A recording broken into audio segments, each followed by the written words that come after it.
Primeiro, temos que esclarecer o que é a América Portuguesa. Foi o nome dado à parte da América, especificamente a região leste, que estava sob domínio português, como uma colônia. Mas, como se deu isso? Desenrola, Gabi. Em 22 de abril de 1500, uma expedição liderada por Pedro Álvares Cabral chegou ao Brasil. Supostamente, os portugueses estavam indo em direção às Índias e acabaram descobrindo o Brasil. As primeiras impressões foram feitas por Pedro Vaz de Caminha, que falou na sua carta a beleza que tem na nova terra. Um ar limpo, praias belas, muitas árvores e frutas. Ele falou também como os indígenas eram fortes, limpos, saudáveis e curiosos, e destacou que viviam nus e sem nenhuma maldade. Os portugueses ficaram impressionados com a beleza que existia e mostraram querer catequizar os indígenas. E é sempre bom lembrar que quando os portugueses chegaram, já viviam muitos indígenas aqui. Então eles não descobriram o Brasil. O descobrimento, na verdade, foi apenas o encontro de duas culturas. É engraçado dizer que o Brasil foi acidentalmente descoberto, mas do que eram essas expedições portuguesas? No início do século XV, Portugal passou a ter a maior participação comercial na Europa, principalmente pela associação entre o poder político do rei e os interesses do setor mercantil. Essa aliança foi decisiva para organizar as grandes navegações portuguesas. Esse contexto foi favorecido pelos conhecimentos náuticos reunidos em Sagres, onde navegadores, aventureiros e cosmógrafos, liderados por Dom Henrique, desenvolveram saberes que tornaram viável o projeto expansionista português, superando as limitações do comércio europeu da época. As viagens pelo Oceano Atlântico contaram com o apoio do governo e do grupo mercantil, interessados em ampliar suas áreas de atuação. O marco inicial dessa expansão foi a tomada de Ceuta em 1415. A partir dessa vitória, os portugueses começaram a consolidar seu objetivo, contornar a África. Exploram pontos cada vez mais ao sul, descobrindo ilhas como Açores, Madeira e Cabo Verde. Em 1488, Bartolomeu Dias chegou ao Cabo da Boa Esperança, no extremo sul da África, revelando a passagem para outro oceano, o Índico. Em 1498, Vasco da Gama alcançou as Índias, estabelecendo relações comerciais com o Oriente. 2 anos depois, Pedro Álvares Cabral partiu com uma grande frota e o resto é história. As viagens não eram fáceis, enfrentavam perigos do desconhecido, problemas de higiene e superlotação. Para os navegadores, essas expedições eram como nossas primeiras viagens espaciais. Sabiam os objetivos e riscos, mas o desconhecido era o maior perigo. Apesar da expansão ter transformado Portugal em uma potência comercial, sua riqueza era apenas aparente. Com poucos recursos humanos e materiais, o reino dependia de financiamentos externos, principalmente de companhias holandesas e italianas. Assim, o capital gerado acabou sendo transferido para outros centros europeus, impedindo a acumulação de investimentos dentro do próprio reino. Mas os portugueses não expandiram suas expedições fora do Brasil? Acho que Tammy vai explicar isso. O Tratado de Tordesilhas, assinado em 7 de junho de 1494, foi um acordo histórico entre Portugal e Espanha que visava resolver as disputas sobre as terras descobertas e por descobrir no Novo Mundo. Esse tratado foi negociado em Tordesilhas, Espanha, e foi assinado por representantes dos dois países.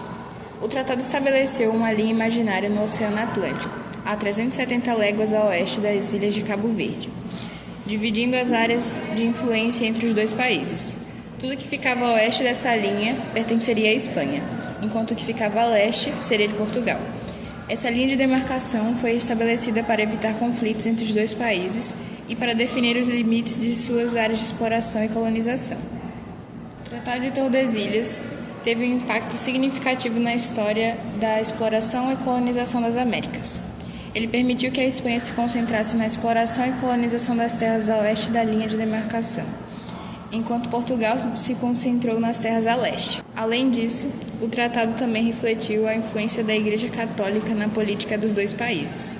O Papa Alexandre VI havia emitido uma bula papal em 1493, conhecida como Intercaetera, que concedia à Espanha os direitos sobre as terras descobertas e por descobrir a oeste de uma linha de demarcação estabelecida a 100 léguas a oeste das ilhas de Cabo Verde. O Tratado de Tordesilhas modificou essa linha de demarcação e estabeleceu uma nova divisão entre os dois países.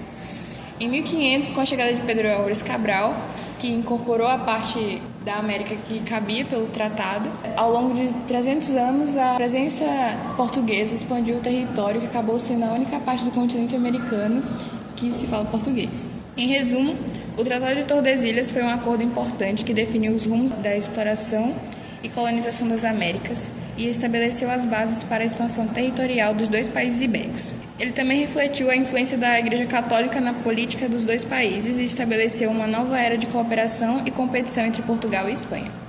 Os portugueses não expandiram suas expedições fora do território brasileiro? Acho que eu devo aprofundar nisso. A busca por riquezas e mão de obra indígena levou à interiorização da colônia. Os vandeirantes, especialmente paulistas, organizaram expedições, as vandeiras, que ultrapassaram os limites do Tratado de Tordesilhas. Eles capturaram povoados, contribuindo para a grande extensão territorial do Brasil atual. Agora vou explicar cada parte com mais detalhe. As vandeiras tinham como objetivo capturar indígenas para serem escravizados, buscar metais preciosos como ouro ou prata, explorar e ocupar novas regiões, fundar povoados ajudando na colonização do interior. Graças às expedições bandeirantes, o Brasil acabou ocupando uma área muito maior do que Portugal tinha direito pelo Tratado de Tordesilhas. Isso contribuiu diretamente para a formação do território brasileiro atual, que é o quinto maior país do mundo em extensão territorial. Em todo esse território que os bandeirantes alcançaram, eles conseguiram o quê? Muitas coisas, mas Cecília entende mais sobre isso. Oi pessoal, hoje eu vou falar um pouco sobre a exploração do pau-brasil e como funcionava o sistema de feitoriais no início da colonização do Brasil. Nas primeiras décadas após a chegada dos portugueses, o Brasil foi explorado de maneira extrativista. Isso significa que eles retiravam recursos naturais diretamente da natureza, sem se preocupar em produzir ou renovar. O principal produto explorado nesse período foi o pau-brasil, uma madeira muito valiosa na Europa, usada especialmente para fazer tinta vermelha. Para facilitar essa exploração, os portugueses construíram feitoriais ao longo do litoral brasileiro. Essas feitoriais eram como armazém ou postos comerciais, onde a madeira era guardada até ser levada para a Europa.